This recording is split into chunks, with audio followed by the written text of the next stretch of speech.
Assalamualaikum warahmatullahi wabarakatuh.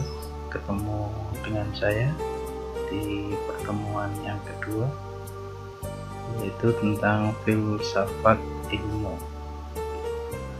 Kita nggak usah kenalan lagi ya, mungkin sudah pada tahu ya. Kita langsung ke materi.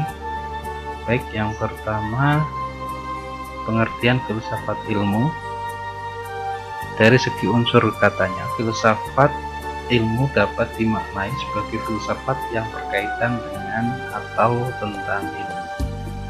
Cabang filsafat yang membahas ilmu adalah filsafat ilmu. Tujuannya mengadakan analisis mengenai ilmu pengetahuan dan cara bagaimana ilmu pengetahuan ilmiah itu diperoleh. Pokok perhatian filsafat ilmu adalah proses penyelidikan ilmiah itu sendiri. Nah, objek filsafat ilmu, kalau kita ketahui, yang pertama ada objek material, yaitu ilmu pengetahuan, di mana pengetahuan yang disusun secara sistematis dengan metode ilmiah tertentu sehingga dapat dipertanggungjawabkan kebenarannya secara umum. Yang kedua ada objek formal, hakikat esensi ilmu pengetahuan, artinya filsafat ilmu lebih menaruh perhatian terhadap problem mendasar dari pengetahuan, yakni landasan ontologis, tergantung dari sudut pandang ilmuwan atau hakikat apa yang dikaji.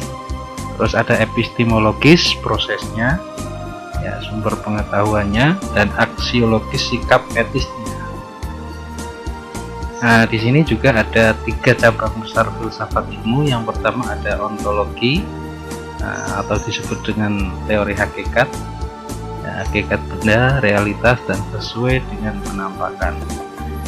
Yang kedua ada epistemologi, teori pengetahuan, ini hakikat cara memperoleh dan sumber pengetahuan dan logika berpikir. Yang ketiga ada aksiologi, teori nilai, orientasi atau nilai kehidupan, bagaimana manusia harus hidup dan bertindak, melahirkan etika dan estetika. Terus selanjutnya ada lingkupan filsafat ilmu, ya, ada metode ilmiah, terus ada penjelasan mengenai konsep dasar, peranggapan, dan pangkal pendirian ilmu, berikut landasan empiris, rasional, dan pragmatis.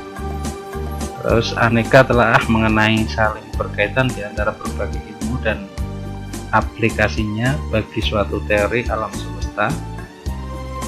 Terus ada pola logis yang ditujukan oleh penjelasan dalam ilmu, pembuktian konsep ilmiah, pembuktian keabsahan kesimpulan ilmiah. Selanjutnya ada problem filsafat ilmu, kita bisa lihat, yaitu tentang metodologi, terus landasan-landasan ilmu, ontologi, struktur ilmu, pentingnya ilmu bagi praktik dan pengetahuan tentang realitas. Terus ada epistemologi, metafisis, logis, etis, dan lain sebagainya. Nah, apakah konsep dasar ilmu, apakah hakikat ilmu, apakah batasan-batasan dari ilmu, atau problem dari filsafat ilmu. Selanjutnya ada manfaat belajar ilmu, belajar filsafat ilmu, atau pentingnya belajar filsafat ilmu. Yang pertama ada sebagai sarana pengujian penalaran ilmiah. Terus yang kedua merupakan usaha merefleksi, menguji, mengkritik asumsi dan metode ilmiah. Yang ketiga adalah memberikan pendasaran logis terhadap metode keilmuan. Baik, kita lihat hubungan antara ilmu, filsafat, dan agama, karena kita akan mempelajari filsafat ekonomi Islam yang berkaitan, ada ilmu, ada ekonomi, ada ilmu filsafat, dan agama yaitu Islamnya. Ini 3 dasar yang keilmuan, gitu ya. Nah, ilmu ini adalah mencari kebenaran dengan cara penyelidikan, riset sesuai dengan eksistensinya yang berhubungan dengan alam empiris. Dalam penyelidikan ilmu selalu mencari sebab atau mencari hukum sebab akibat, kausalitas. Sebagai hukum sebab akibat, maka kebenarannya pasti ada ya. Kita harus landasi dulu itu.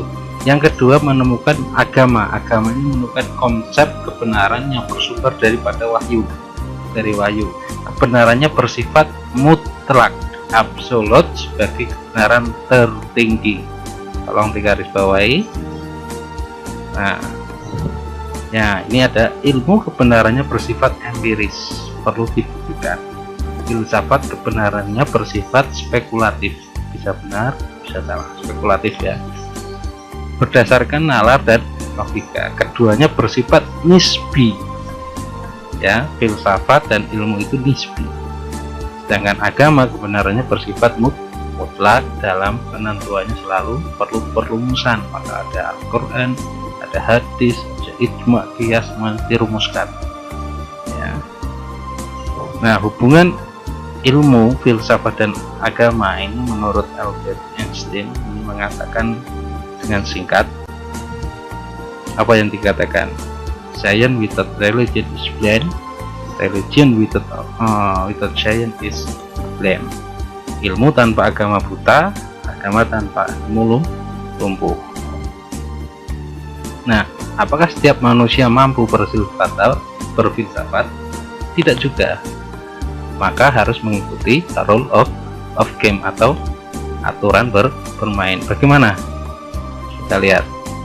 Nah, orang tersebut harus berpikir logis, kedua harus sistematis, ketiga harus radikal sampai ke akar-akarnya, universal itu artinya umum, tidak khusus. Maka dia bisa dikatakan sebagai seorang filosof.